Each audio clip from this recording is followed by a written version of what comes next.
Hey guys, this is Table for 4. This is your boy Stefan, and welcome back to another episode on the podcast. Today we will be focusing on how we are slowly adjusting to a post-pandemic world and how it has affected education, family units, workspaces, social media, and how we interact with the world. Adrian, can you tell us more about this episode? Of course I can. What's going on, listeners? On today's episode, we will be talking about how the conversations have changed post-pandemic. In a different world where we had to relearn to socialize again and learning slowly to go back to the normal. What is normal anyway? Well, we are not sure either, but maybe we can find out together. Are you guys ready? Yes! Cue the music.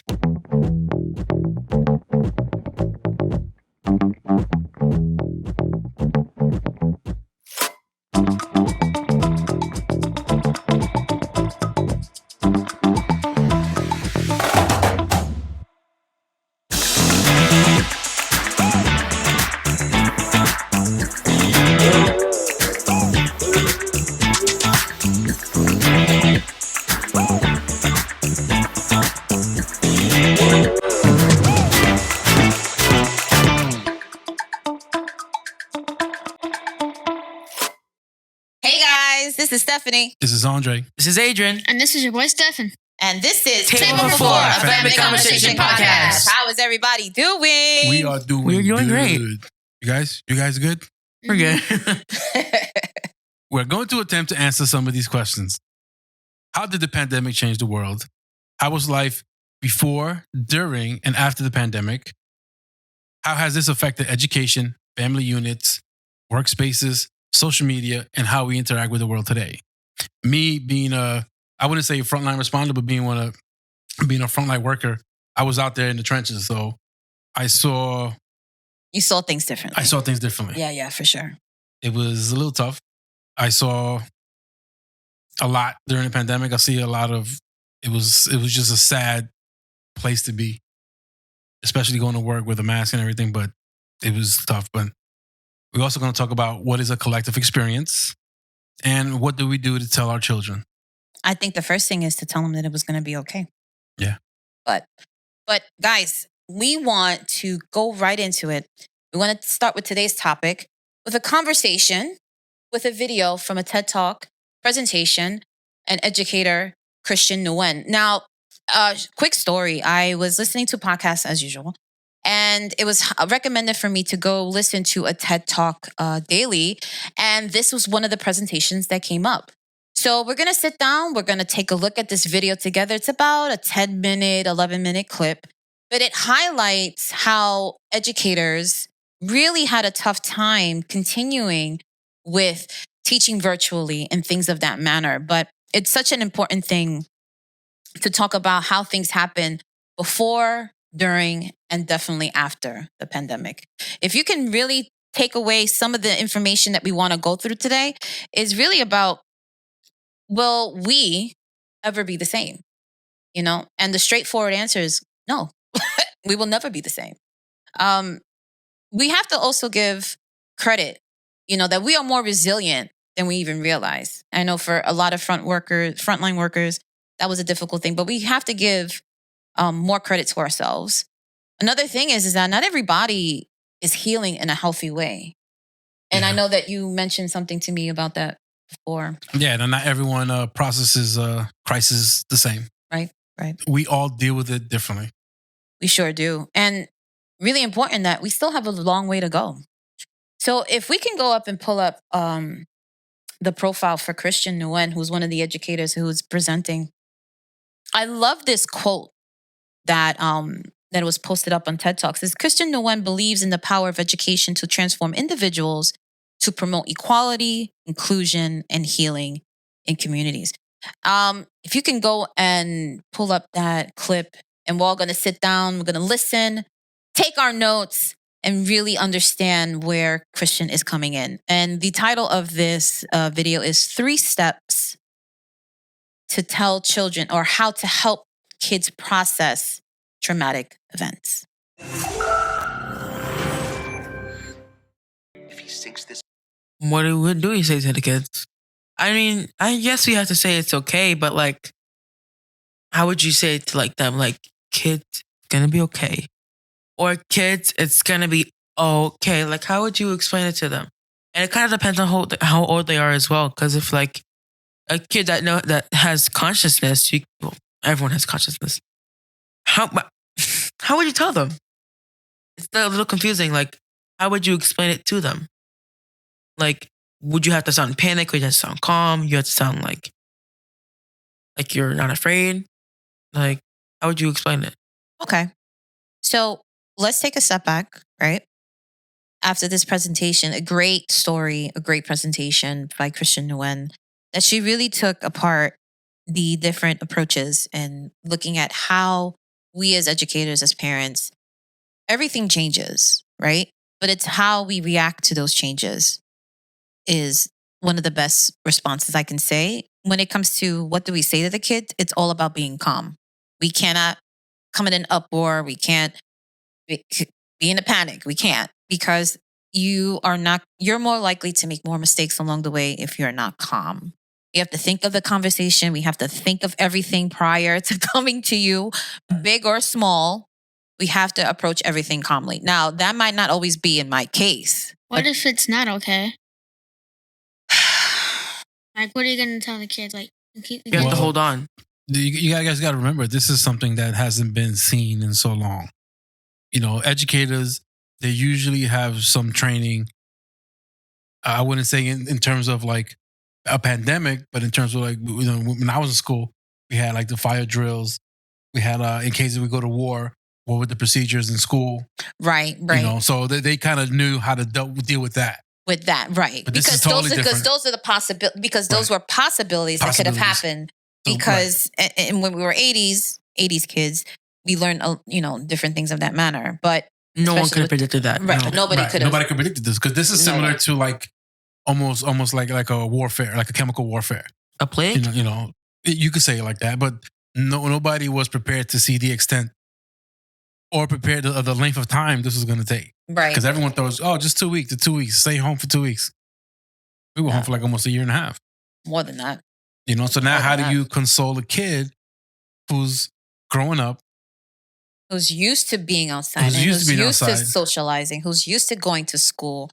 Who are the parents that are used to going to work and going into the city, or taking the train and commuting or driving?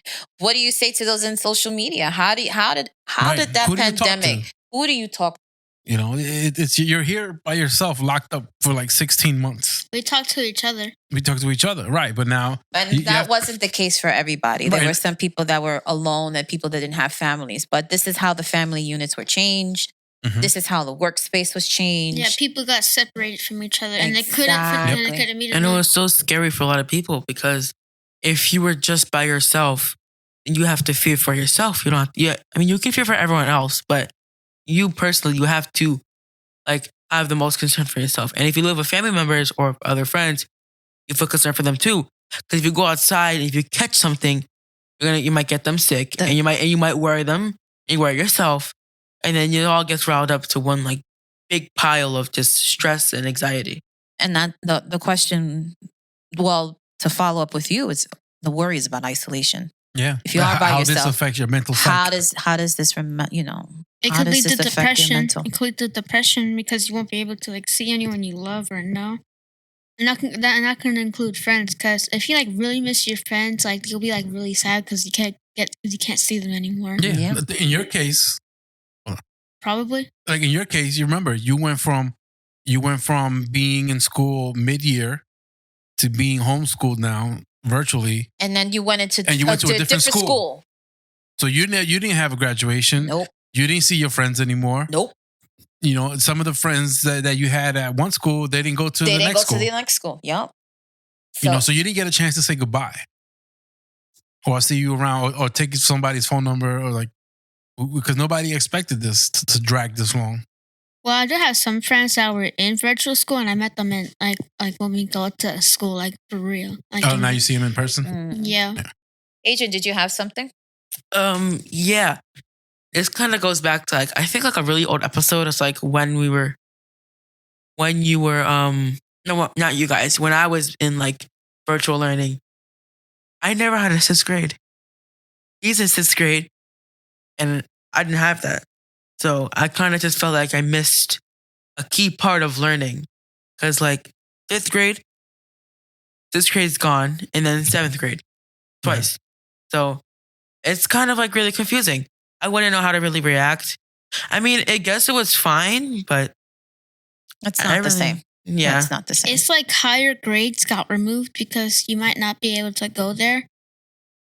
So yeah, it's like they aren't there, but they're still there. So like even if you graduate, you might have to wait like a really long time to get into the next grade because of COVID.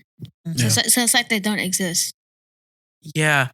Because I had 2 free passes from 5th grade to 6th grade, 6th grade to 7th grade. Social promotion. They weren't going to lift back all these kids because this was a nationwide thing.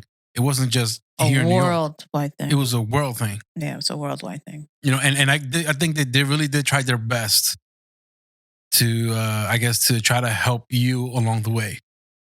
But I don't think it kind of worked, the whole virtual thing. No. But I want to go back to the beginning in trying to answer some of these questions that Andre has talked in the beginning of the episode. So, how has the pandemic changed the world? Who would like to answer that question first? Well, I think it made the world more conscious.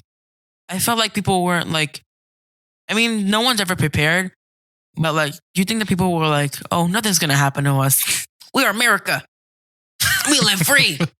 Nothing happens to us. But like, you know, do you think that like they didn't know how to react? Like, They probably did know how to react, but they just didn't know like how to react. Like if they should be like worried or like. So here's how I will answer that question, right? How has the pandemic changed the world, right? You mentioned that the world has to be a little bit more conscious. more alert, yeah. More alert now, right? We have to change the way we look at medicine, right? Medicine has taken a big part in how the pandemic has changed the world. Viruses, we're looking at vaccines, distributions, Yep. seeing how can we develop, new vaccines or whatever the case may be. And even vaccines is something controversial. The mandates has been something that's controversial. People have looked at things in a different way. People are more skeptical about certain things, whether it's mandates, whether it's vaccines, whether it's education, if it's work. A lot of things, a lot of people are more definitely not trusting. People are still conscious of it too because people still wear masks these days as well. Yeah. And there's still people that might So school that's that wear a something mask. definitely that's changed. Before the pandemic, we would never see anybody Like the with a mask closer on, we right? see to getting a mask is like for fashion. Like that was just like a fashion if you thing. or if you were in the hospital doing, surgeries and things like that, they would wear masks. But before the pandemic, we would have never seen anybody Nope. walk around with a mask. You gotta Never. remember, a lot has changed. How we interact with people, Mm-hmm. how we handle money, how we Oh yeah, inflation. Money went up like drastically. that too. But then also supply and demand. Mm-hmm. Because now, since a lot of people are not going to the stores, they don't have a lot of inventory now. Because everyone started buying stuff online. Right. Everything was done online. Everything was hands-free now. Hands-free. Yeah, distribution of resources. Yep. Distribution of resources. Big words, okay. Another thing I noticed is that makes me a little bit upset is the price in eggs. I think You are jumping 3 years before. We're talking about before the pandemic. This is what we're talking about. We're talking about how we've never seen people with masks before. We've never seen the dynamics that have changed. People are now isolated. People don't want to get in touch with people. Nobody wants to get in contact with anybody because they're trying to stay away from one another. Right? So now, during the pandemic, how was that for us as a family? How was it for you as a family? Right? Scary. So it was scary. because we didn't want to catch it and no one wanted to catch it. And if you were to catch it, you had to stay home for like 2 weeks. People were so scared. And I was scared because I think I got it once. And I think everyone in the family got it at least once. Yeah, everybody in the house got it once. Yes. So Yeah, yeah. remember, I was sick for 3 weeks. Mhm. Almost And you 21 got days. all of and us you were sick. hospitalized. Yeah. Yeah.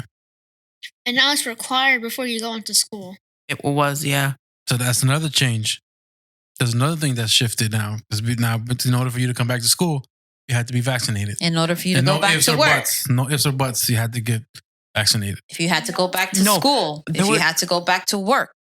In our school, if you didn't have a COVID vaccine, they would like manually test you every Wednesday. Each week, you had to get a swab, get your test results. But that's repetitive. You just get a quick shot. Boom. It's like a flu shot. Right. But they would never have done that before. No. Testing never. you every week, every day, seeing or doing a survey saying, oh, do you feel well? Or you have a temperature over 104?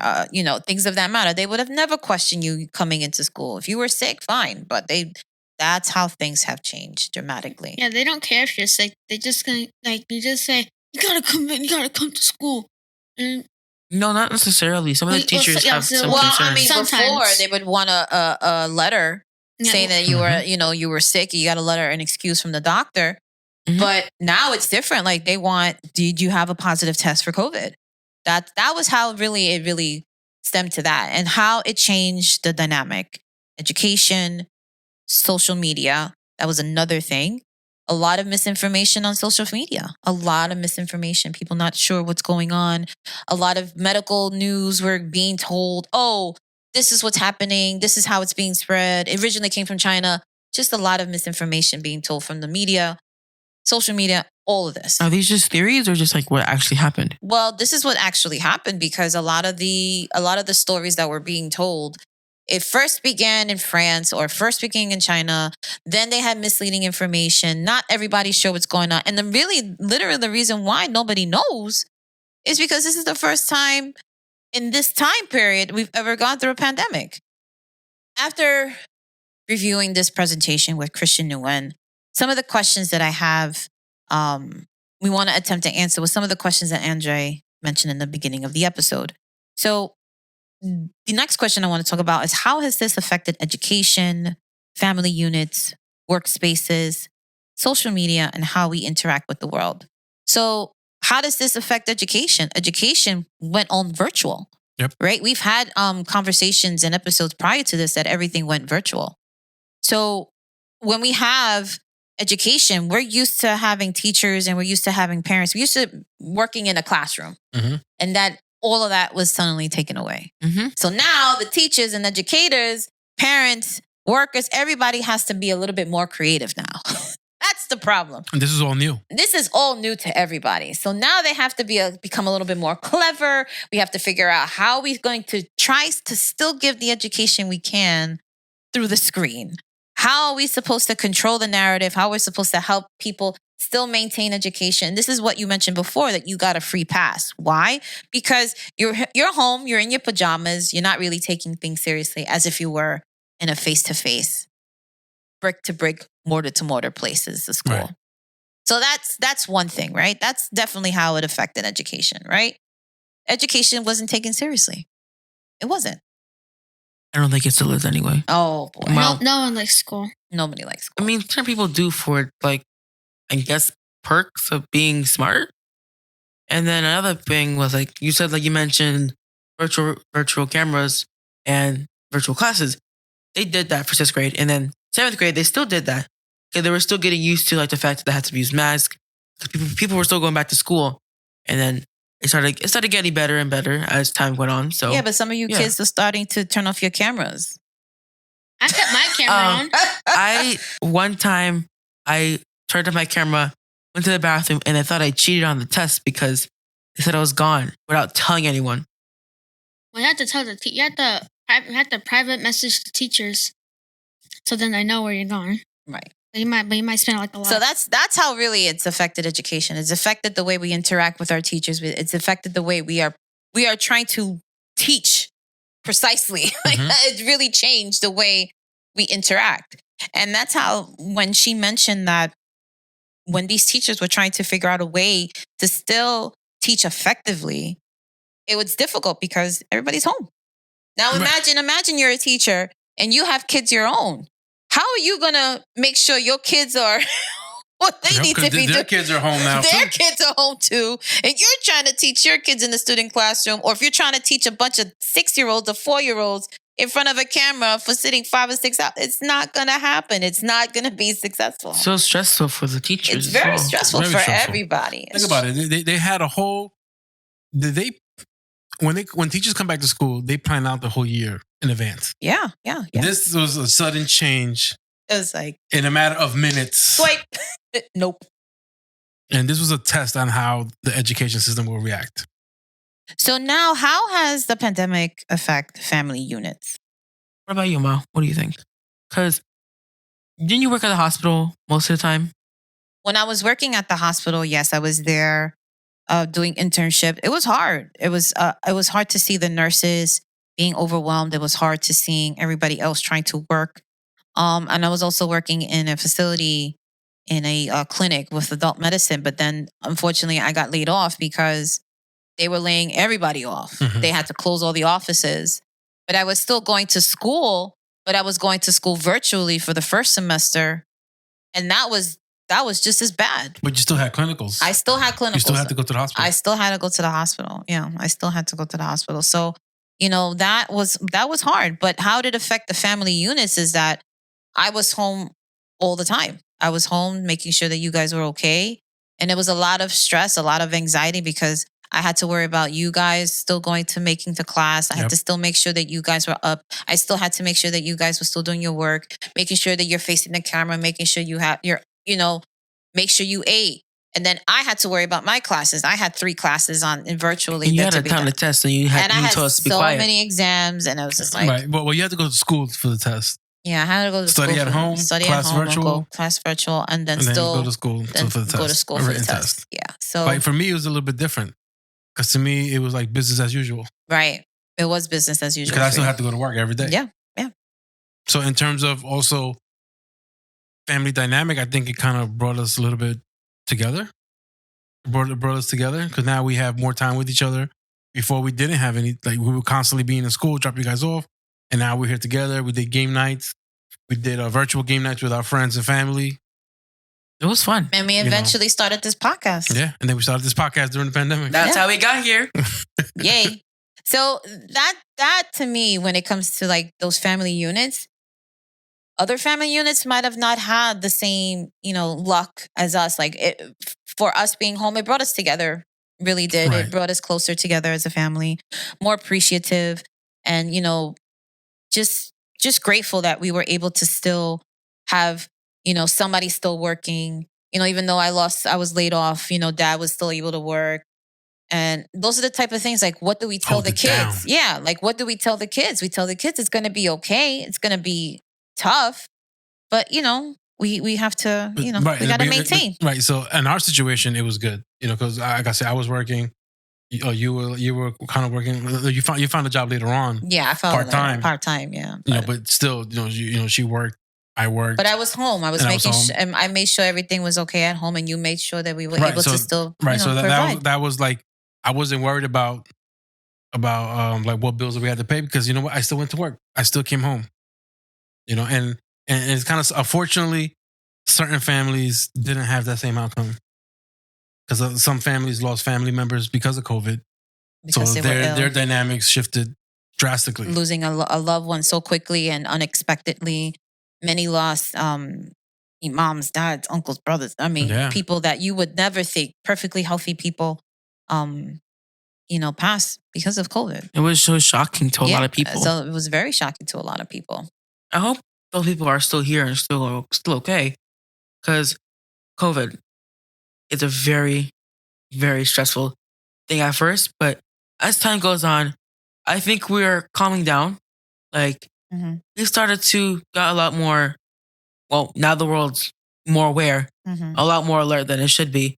But you feel a sense of calmness sometimes because COVID, when you don't have like, you don't have stress on you, you feel nice, you feel like you're at peace sometimes. But yeah, it does kind of get a bit lonely when you're by yourself. Yeah, and it does. Of course. And then you lose some family members, you feel really sad. And it kind of just depends on how you experience COVID and how you coped with it.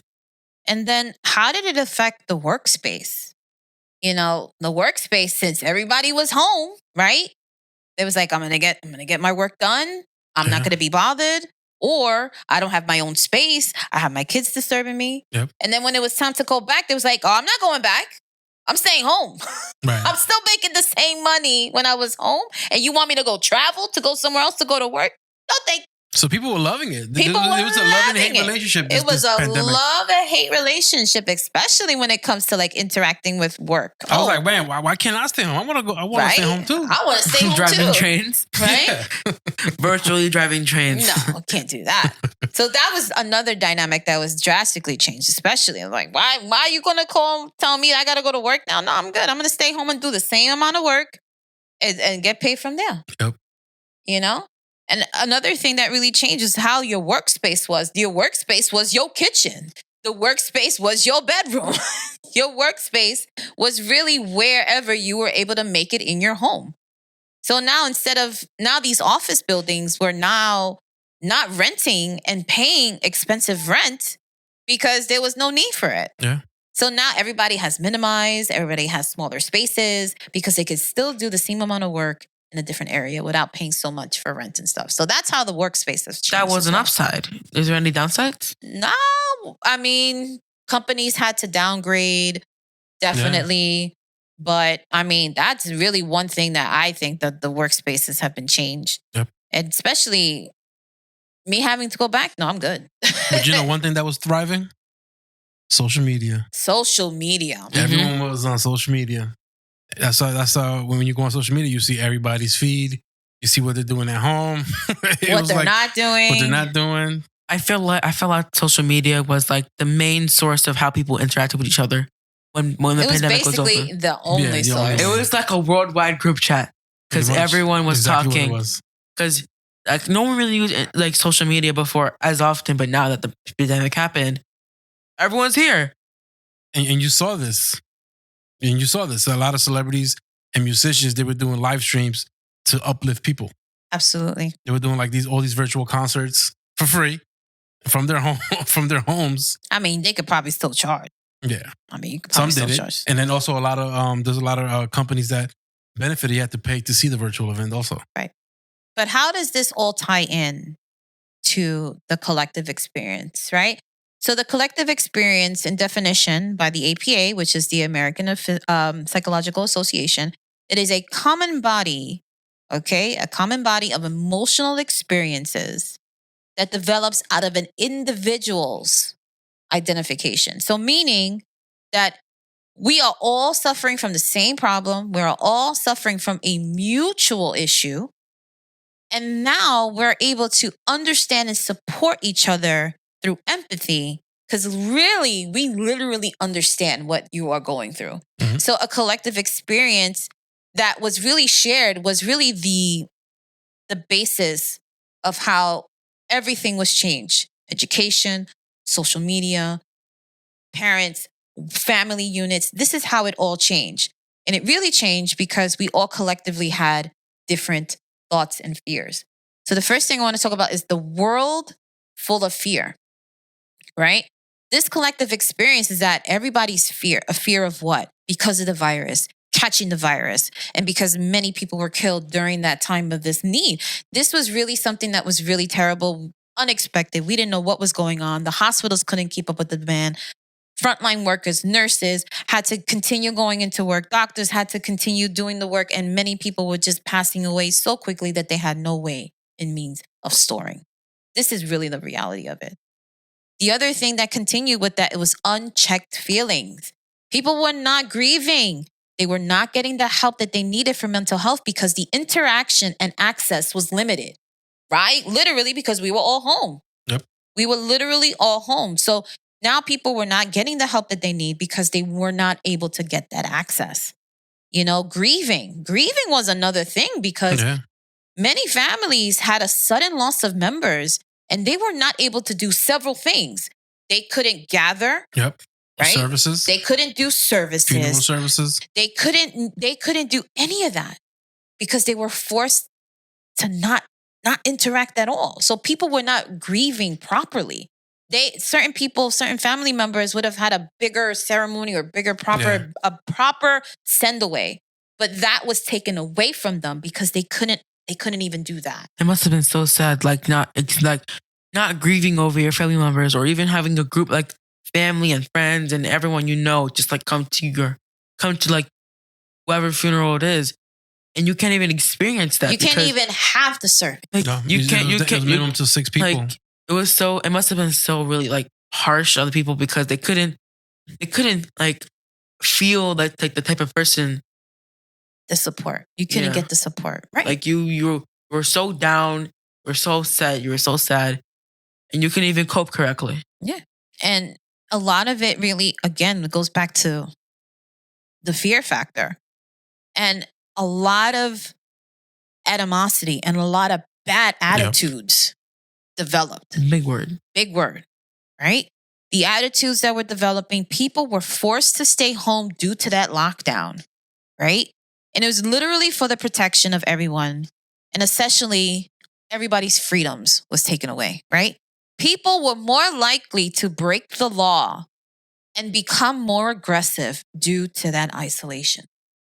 Really? Think about that. If you stuck at home and everybody's telling you, everybody meaning the government, however, police, however it is, they're telling you, you can't go outside, you can't do what you need to do, simply because we're trying to control the outbreak.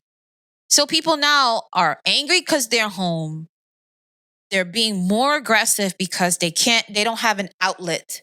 They weren't allowed to go outside, right? So this is the reason why there's a lot of unchecked feelings and people are not self-regulating.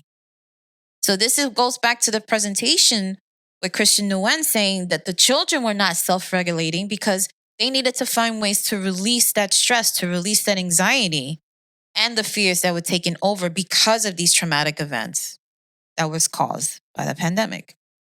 And literally a lot of people were just overall angry and frustrated with this situation because their hands are tied. They didn't know what else that they could really do.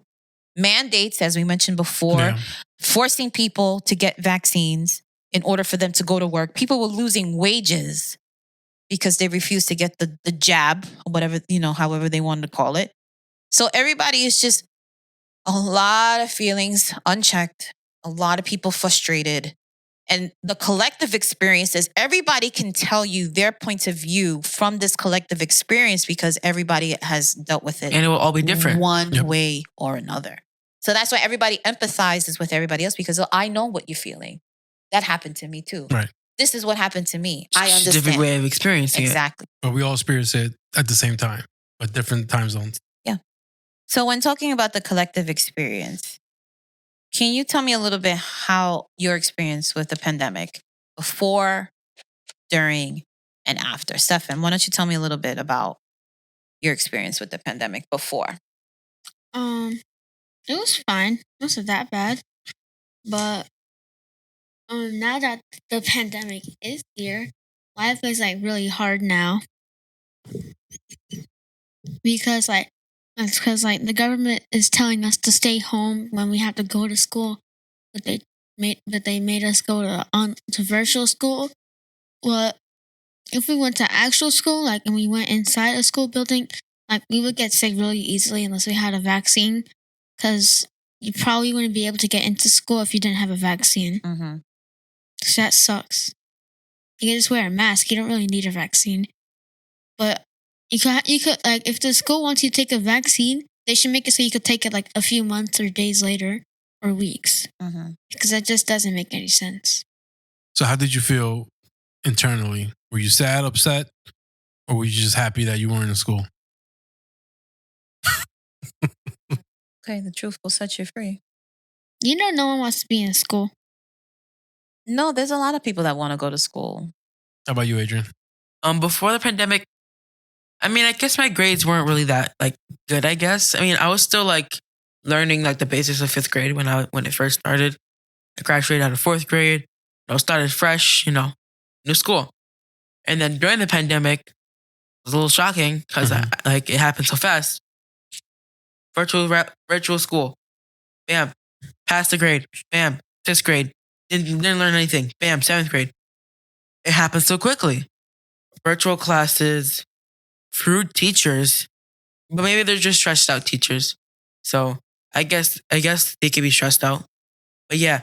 And then during the pandemic, people were really upset. people like are still wearing masks to this day. And I guess after the pandemic, we're all feeling pretty good. Before, feeling happy. Like, I mean, not really happy about school, but during the pandemic, happy but shocking. You know?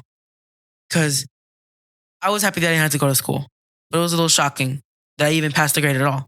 And then after the pandemic, it was actually kind of better being inside of school because I actually have the experience to learn, you know? You Like- wanted that experience. Like, I have the experience right here.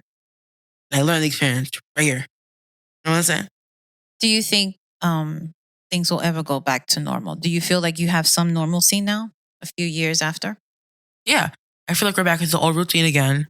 Some changes that have happened was different school schedules as well. School used to happen later, but now it's happening earlier. So that's a change that I noticed as well. So yeah, very different. Do you feel like it's getting back to normal in some way? Yeah, it's getting back to normal, Yeah. definitely. But if It I took had a to say, long time to get there, though. but yeah, if I had to say worldwidely, I don't know how long it's going to take for COVID to not be completely gone, but just like No, it'll never be gone. completely simmered down. Because I feel like it's still raging on. It's still, me personally, I'm still around people that do still get COVID. It's not as often it was before. I remember one time when I was working, every patient that I got in touch with had COVID. So now it's like 1 or 2 cases, 3 or 4 cases a day, 1 or 2, So it has died down, thank goodness. But it's still out there. So it's not, when we say the word post-pandemic, I think it's really from the time that we've gotten from isolation. That's really the time period they were really talking about. Because everything literally after 2020, it's still literally happening. So it hasn't really changed anything, so it's still literally after the pandemic. I want to go back to the presentation for Kristen Nguyen that she talked about Maslow. So Maslow is basically a beautiful triangle that talks about how the human beings function in a sense of emotionally, physically, esteem-wise.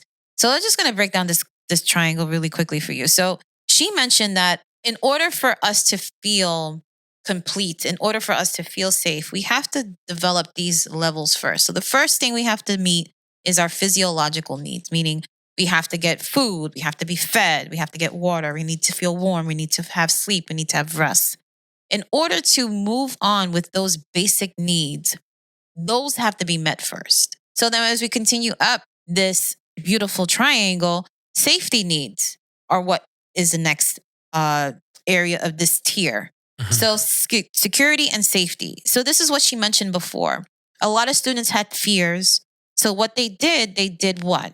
They were able to have virtual circle talks. They were able to have activism, trying to do things with the community. They were trying to ensure that, yes, this is happening, but these are the steps that we're going to do. So we're going to try to make you feel safe. And then now you'll be able to reach your next tier, which is your belongingness and love and needs. Now, because of this is a most important tier because a lot of people lost that security because fear was in that, replaced that. So fear overcame safety. Yes. So because of the fear, they preferred to feel safe, but fear forced them to not have love, needs, or belongingness, which is another important tier because in order for you to feel part of a family unit, those family units have been changed because safety and fear took over. They didn't have the safety, so the fear took over. So then now self-esteem, your esteem needs, meaning feelings of accomplishment. People that lost their jobs were not feeling accomplished because they had loss of wages. So now they couldn't feel they were part of a family because they were not providing. Now they're dealing with mental health issues and having issues with their self-esteem and not feeling or fulfilling their part. They don't feel worthy? They don't feel worthy because now it's like, I have lost my job. I can't go out. I can't do this. I can't do that. So each of these tiers are being affected in one way. So at the top of the tier is really about self-fulfillment. And that's really about including extracurricular activities. That's really like people, when they were home, they didn't know what else to do. So they had to find ways to be creative. This is why social media blew up. This is the reason why people were doing more things. This is why these concerts were being done. They were doing for free because they needed an outlet. They needed an outlet because they couldn't do it out in the real world. So they had to do it behind the screen. They had to improvise. Same thing with people going to the gym. That was their outlet. Gyms were closed. So now they have to find another alternative on how to work out. And this is why there was like equipment was sold out. Nobody could have access to it because everybody was buying. Or there bikes, was triple the price. Or they would triple the price. When they have to do like DIYs just to find out like how to work out, because since working out is like pretty much, I wouldn't say their life, but what we need for basic needs, as in like absolutely. And then to maintain your physique, it must have been like super hard to like not find any weights, not finding like working materials. Sitting all day if you're in class, like you're not getting the basic to get up, stretch, and circulation just to get through the day because you're over here sitting all day. My back is cracking, everything. I'm sitting down looking at a screen all day. So this is why this is so important when they talk about Maslow, that these 5 tiers have to be completed in some way in order to feel whole and complete. But she mentioned about engaging in the heart work. So in order to engage into the heart work, it is really, really hard work. So as parents, for us getting involved in the heart work, that means the recovery process. The healing process. How do we heal the heart from the damage that was done in 16 months? Because you got to remember, this is a process. The Maslow triangle, it's a process. It's the whole mental, it's how your body syncs and how it reacts to everything. But think about it. All this was met within a matter of minutes. Their physiological needs are changed. Now your safety net is different now because you have fear. Yep. And now your belongingness in the world, where do you belong now? Because everything is shut down. Now you're home. You're not with your friends. You're not with your coworkers. Yep. You're not with, you're not the same with your husband and wife. Now you have low self-esteem now too. Because remember, when you're out there, you feed yourself to have better self-esteem for yourself. And then this comes back to the heart work now. How do we heal the heart in terms of the kids? Because the kids are going through this whole ordeal mentally. When talking about the heart work, we have to try to connect with one another with connection, with love, belonging, and community. So by these different aspects, she's reinforcing those relationships with one another, even though they've been hard, right? So we have to kind of find the way that we are connecting and how do we develop positive coping strategies and ultimately getting back to being resilient. The first thing you have to do is recognizing that there is an issue, right? That's the first thing you got to realize, right? You can't go ahead and say, oh, there's nothing wrong with me. And then there's something wrong with you. And then you want to negate it. No, you got to first recognize that there's something wrong. You don't want to do that. You don't want to do that. So then this is how the heart works, meaning that we have to engage in our emotions. We have to recognize and tap into our emotions that makes us realize that we don't meet these triangles. That's literally what it means. We have to make sure that we meet each of those tiers of that triangle emotionally, physically, mentally. We have to make sure we reach those tiers first and then focus on actionable, meaning empowering action, meaning the ways that we can go about it and helping the community in ways of getting involved, in ways of raising awareness, and really just simply asking for help.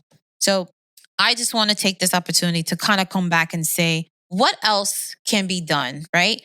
What do we tell the children, right? We as the parents, we as the educators, we as the children, what do we tell them? What do we tell them? What do we literally tell them? We tell them that it's okay to feel scared. It's okay to feel vulnerable. But that is why we're here to help you guide through that, because we're all in this together in a sense. Yep. Everybody is in this together, and it's very difficult for us to really tell everybody that you can explain to me why you're scared and it's okay because this is a safe space. We're going to rebuild that sense of safety again. Right. And this is how we're slowly learning to go back into society. This is how we're slowly relearning, yes, we're still walking around with masks. Yes, we went back to school. Yes, we still have to do all these things, but it's slowly, but surely we have to go back and take it from the beginning. You have to find the root of the cause and then recognize that if there's something that needs to be done, this is the way to go do it. The other thing is just to really say what has made us grow apart was really the pandemic. The separation, the isolation, right? That was really what made it so hard for everybody. People's anxiety went through. Mine did when I got sick. Yeah. And I remember when you sent me to the store after being in a house holed up for like 16, 17 days. Mm-hmm. You're like, you need to go out there. I was like, I don't want to go out there. And I went to the store and I was like sweating because I was interacting with people. I've been in isolation for like 16, 17 days and I'm sweating. I ran back home. I'm like, do not send me back out there. It's hard. It's not easy. It was kind of scary when we went back to school as well. Because like for school, we sometimes like, we didn't know what to say. Like, even going out was like kind of scary. Because what do we say to other people? Like, oh, we just came back from having like a whole year about COVID. Mm-hmm. You can't just pretend that didn't happen. You have to just like embrace it and just let it pass through you. Just think about that feeling the first day you went back to your classroom. You did not want to be next to your friends. And like, because you've been isolated for so long. Like, did you remember how you interact with people? I'm like, I'm good. Yeah. Did you want to interact with people? Not at that time, but then as you slowly start to get like better and more, not more, but less anxiety, you start to get more comfortable, you know? So yeah, it was a pretty big change. I mean, you were scared. I was scared. Right. Who was to say that she wasn't scared? Who's to say he definitely wasn't scared? You know, everyone was scared. How was your first day back? Me? Yeah. How was that first day? Like, did you want to be near people? Did you want to like Talk to anyone? Yeah. No. You still don't do that. I just really want to go back and talk about just summarizing the presentation. And, she had some really great points. Kristen Nguyen says that the way that we do that is to have healing-centered engagement by Ginwright from 2018. A healing-centered approach to addressing trauma requires a different question that moves beyond to what happened to you to what is right with you, which really exposes the trauma and as different agents in the creation of their own well-being. So really, it's not about what was wrong with you during the pandemic, right? We all know what happened. We all know why? Because of the collective experience. We all know what happened. We all know all the things that we did or what we weren't able to do. But now the question is not to say what was wrong with you, but what is right with you, right? You have to give yourself credit. You're more resilient than you know. You survived. You survived. We're still trying to survive and thrive at this point, right? Made it though. We made it, right? So when turning and flipping that idea on its head, saying what is right with you, right? It's okay to be scared. It's okay to be vulnerable. But look at on the flip side, you were still able to go get your education. You were still home. You were still able to connect with your family. You had game night. You were able to still talk to people on the phone. You were still able to text people, right? Even though it wasn't done the same way we usually would be able to do it, what was right with you is that you survived. That's the point, and we're still trying to, and we did it, right? And we're we still made it to trying. the end. Well, maybe not the end, but we're still trying to do that, right? And the idea is that we're trying to find out what's right with us in our collective strengths and how we heal and transform ourselves within our families, within our co-workers, within our community. So that's really what we try to tell the children, right? Not what's wrong with you, what is right with you. That's really the approach. So guys, I want to thank you for really coming and listening to this family conversation. I want to thank Kristen Nguyen for really opening up that conversation on Tedtalk. Because with this was really the inspiration of this podcast episode. But really, I just want to say, guys, I'm thankful for the position that we are in today. Even 3 years later after the pandemic, we're still thriving, we're still striving, we're still trying to do what we can do. And hopefully... I thought I was going to die. Oh, boy. I mean, okay, maybe not like that way, but yeah, COVID was a really hard experience for everybody. It was very hard for everybody. But we're still going through it. We're still going. We're still let's just hope we make it out of here alive. Yeah, that's the only thing we can hope for. Hold on to hope. But I want to thank everybody here. I want to thank my husband for really making sure that our family was provided for during those hard times, just, keeping it together. I want to thank myself. I want to give myself credit for having to still go to school and still go to work and still have my kids alive and well. I want to thank you too for taking care of everybody. Yeah. That was hard. And it was hard, but anxiety, all these things were very difficult, and people are we're still learning slowly how to get back to the normal routine. So Stefan, if you can take us out. Table for Four, a family conversation podcast, talks about all things family. Listen to past episodes about health, culture, stories, and much more. New episodes are out on Wednesdays and on all platforms. Do not forget to watch full episodes of School Commute Convos on YouTube. Also, you should join us for live sessions streaming live on Wednesdays. We are on Anchor, Spotify, Apple, Google, iHeartRadio, Breaker Radio, Pocket Cast, Radio Public, Stitcher, Amazon, Audible, Castro, Podchaser, Pandora, and YouTube. Or find us wherever you listen to your podcasts. And do not forget to follow, like, and share on Facebook, Instagram, Twitter, and TikTok at Table for Four. We will catch up with you guys in the next episode. Thank you, guys. This is Stephanie. This is Andre. This is Adrian. And this is your boy Stefan. And this is Table for Four, a family conversation podcast. Thank you. And we'll see you Bye, on the guys. next one, We'll see you on the guys. next Take one. care. Bye.